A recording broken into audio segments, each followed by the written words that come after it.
Alors je vois qu'il y a Nadia un petit peu plus loin qui est déjà en train de préparer une empreinte qui a été évidemment trouvée ici au vaisseau. Comment ça se passe Nadia, empreinte de chaussures? Voilà, ça c'est l'empreinte qui a été relevée sur le terrain.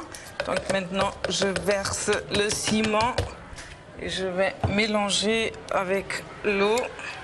Ça, ce sont les vraies techniques de la police scientifique? Oui. Est-ce à dire que le public qui viendra et qui participera à cette nuit du crime pourra faire aussi ces choses-là? Oui, les enfants vont mouler leur propre empreinte.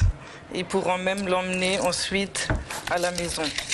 Alors on vous laisse continuer, on va découvrir cette empreinte de chaussures dans un petit instant. Alors il y a Pascaline qui est avec nous, une des chevilles ouvrières. Je trouve que c'est génial comme opération au vaisseau les 9 et 10 juillet. Le public va venir ici, c'est sérieux, le public va pouvoir dormir ici.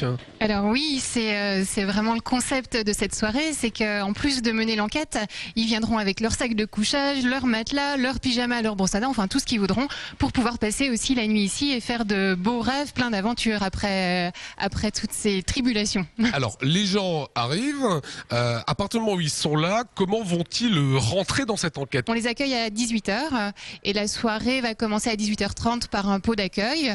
Ensuite, ils vont pouvoir faire un jeu de connaissances parce que ça va être des groupes qui ne se connaissent pas forcément et qui vont passer une nuit ensemble et ils vont entendre en fait une sirène. La police va arriver et c'est là qu'ils vont découvrir qu'il s'est passé quelque chose. D'accord, et à partir de ce moment-là, par groupe, ils vont commencer à enquêter.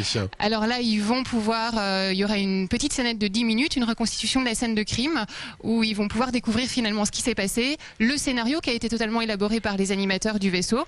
Ils vont pouvoir ensuite analyser tous les indices qu'ils auront trouvés, et ça leur permettra d'innocenter certains et d'autres moins, donc de finalement résoudre l'enquête. C'est les experts en Alsace. Voilà, c'est très sympa, non? Vous avez les infos qui s'affichent actuellement sur l'écran. Ça se fait uniquement par téléphone.